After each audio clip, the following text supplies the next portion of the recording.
See this photo right up here? That was taken May 1st, 2018. Look how many kids there were. There was about 9 kids in my first class. I now have 450 kids every single term at that same location do our program. Now that's every term. We do 4 terms a year. So that's about 1,600 kids every year. I'm not saying this to boast. I'm here to explain to you that it's not luck. It's not randomness. We had a marketing blueprint that worked, that allowed us to fill our classes. In this video, I'm going to give you a marketing blueprint that you can use in your franchise or in your business to boost up your pipeline. Let's get into it.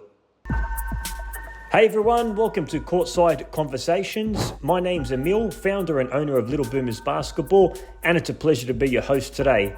Wherever you're watching today's episode, I hope you're having a booming day, and yes, the pun is intended. My journey to entrepreneurship started on May 1st, 2018 when I launched my first basketball program with 9 kids enrolled. Today, thousands of kids across Australia are thriving in our programs, all thanks to the commitment and passion of our incredible franchisees. This podcast is here to give you real, straightforward, no BS insights into business, entrepreneurship, and what it's like to own a franchise. Without further ado, let's get into today's episode.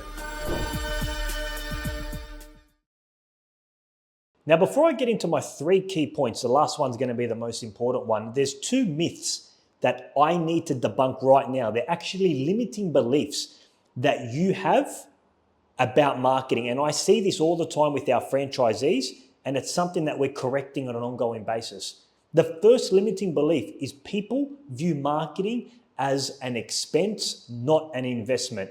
Marketing is an investment in your business. Even though on the profit and loss statement, it sits in as expense, it is not an expense. It is an investment to grow in your business.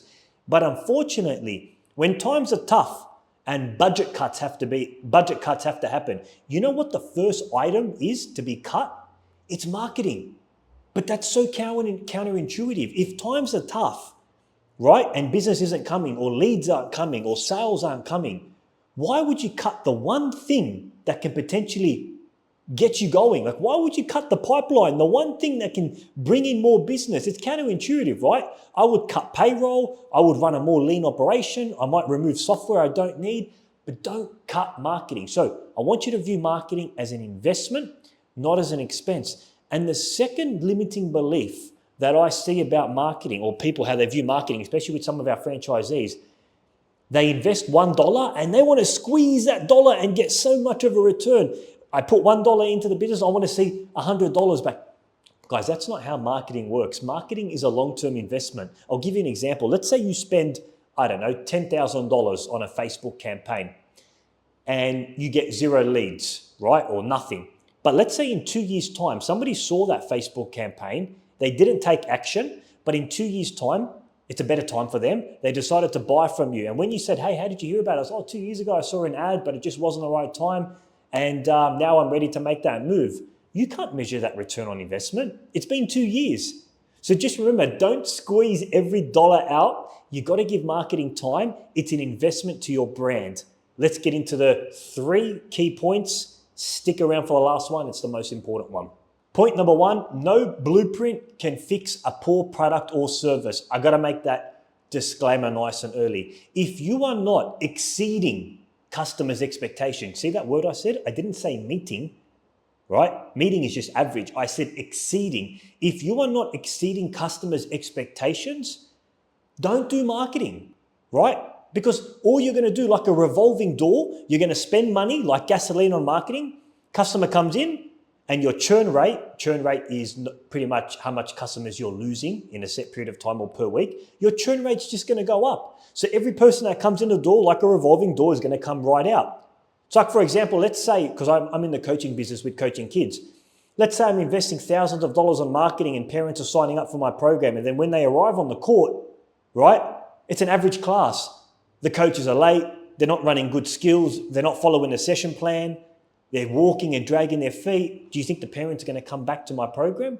Absolutely not. So before you start a marketing blueprint, make sure your product or service is exceeding your customers' expectations. Otherwise, you might as well flush money in the drain.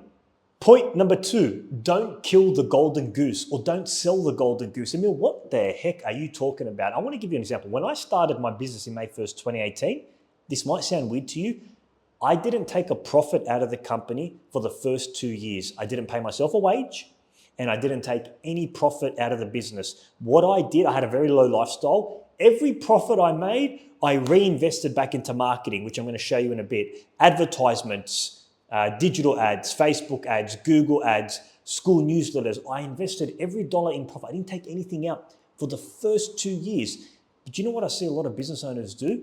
As soon as they make their first profit, they take their profit and they take a wage and they take their dividend. It's like, for example, let's say you have a golden goose and it's producing you an egg. The egg is the profit. You know what people do? Somebody offers them money for the golden goose. Here, take my golden goose. Why would you sell the goose? If the goose is producing you golden eggs, don't sell the goose. Keep the goose. Reinvest the profits. That's how you need to look at marketing. All your profits, the first year minimum or the first 2 years, all your profits must be reinvested back into marketing. Don't go selling the goose. Don't go taking out profits and taking out dividends. It's a common misconception because people think, oh, I'm a business owner right now and they're strutting left and right. No, I didn't take anything out for 2 years and I'm humble about it. I don't care. I invested everything. Now I'm taking out a wage, right, and some of the profits. But for the first 2 years, I didn't take it out. So just remember, whatever you do, don't sell the golden goose. The other day I was speaking to a lady and she was telling me that she's run some hypothetical profit and loss numbers and she wanted to run them by me. So I said, okay, what do you have? I've calculated, Emile, the court hire fees to be about $200 an hour. And then I said, whoa, hold on. Your numbers are really off. It's like, I said, where did you get those numbers from? Oh, look, I assumed. Never assume. I've created a franchise profit calculator where you can input real numbers, court hire fees, coaches' wages, how many kids you have in the program, so you can find out what your potential profit is per class. Click the link below to use the calculator. I hope you find it useful. Point number 3, and this is probably the most important point, is you need to invest in digital ads. We live in a world, I don't have my phone with me, when everybody's on the phone. I don't care what product or service you're offering, people are buying online. If you are not running ads, Meta ads, Facebook ads, Instagram ads, Google ads, TikTok ads, if you are not running ads online, you are falling behind. It is the number one direction where we're heading in the world right now. Now, for me, I like to invest about 20 to 30% of my revenue into marketing. So if I turn over $100,000, at least $20 to $30,000 in marketing. Now, with digital ads, right, like Meta ads, for example, this is what I recommend because I've been running ads for 3-4 years now. I learned the whole thing from the scratch to where I am. I'm quite competent with running ads. I don't do it anymore. But what I recommend you do is don't do it yourself. People like to figure out how to run Meta ads and how to run Google ads for themselves. You end up wasting a lot of time, a lot of money, trialing and error, and a lot of resources. What I would recommend is, let's say you want to start running Meta ads. Meta, by the way, is Facebook and Instagram. Learn the basics of how the campaign, how the ads platforms work. Learn the basics, right? Learn the basics on the platform and then have an agency do it for you because they know how to run it. The reason why I'm suggesting to just learn the basics is if you have no clue how to do it and you just say to an agency, just can you do my ads for you? You really don't know what they're doing. You can't kind of give feedback. You don't know if they're doing a good job. You have no idea. Like they can say something to you, it can be completely wrong, but because of your lack of knowledge, you don't really know better. So what I advise for you to do digital ads, whether it's TikTok, Google ads, Meta, whatever you're doing, learn a basic understanding of how the platform works and then outsource it to a digital agency. It's just not worth the trial and error. Now, I've got a bonus point for you. Let's move over to point number 4. Bonus point number 4 is you need to have a strong referral program in any business, right? I'll give you, I found out this a couple of months ago. I'm looking through the reports in our system. One of the questions we ask parents when they're signing up is, how did you hear about us? Now, I looked at all the database, all 5,000 parents to see what the common or the highest one was. Here I'm thinking maybe Facebook, Google, or Instagram is going to be the most popular platform because that's how parents hear about us. You want to know what the first one was? It was word of mouth. That was the number one channel that parents are hearing about us. And it is. Everybody now talks about services, talks about products. But you know what people do when they're doing a referral program? They say, Emile, yeah, good idea. I'm going to do a referral program. I'm going to give somebody a $10 voucher if they refer someone. Now, come on, let's be honest, right?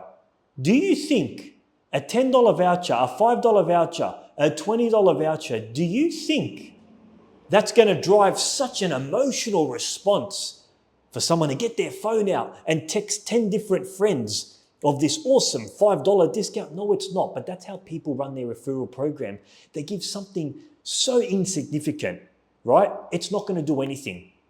So you need to think really hard about your referral program. To give you a bit of an example, what we recently done in Little Boomers Basketball, we launched our MVP program. It's our most valuable parent referral program. And how that works is when a parent signs up with us, they get a unique referral code. They can share it with other parents. If any one of those parents sign up, boom, they get a $20 credit straight away. So if I refer 5 parents and they sign up, that's $100 credit. That's almost 2 active kids vouchers here. So that's a lot. But in addition to that, you've got to give something to the other person, right?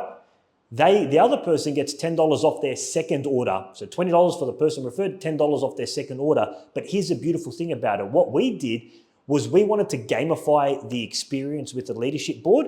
So in February, parents can see on their dashboard how many people they've referred. And the highest, the parent that's referred the most amount of parents, we call them the MVP, in February 2026 is going to get a free trip to Movie World, flights and accommodations included, valued at $1,500. So that's an example of a referral program that we used.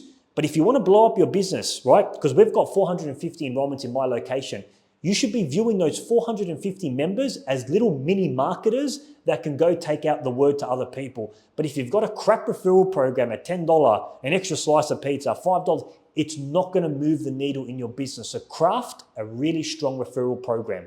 So that brings us to the end of the video. I hope you enjoyed today's video, guys. Please do give me feedback. I love feedback, whether it's hate, whether it's kindness, whether it's good. Drop it in the comment. Give it a thumbs up. Share this podcast with somebody. If somebody wants to learn more about business, entrepreneurship, or franchising, share it with someone. I'll repay you in the near future. Take care. Have a great week. God bless.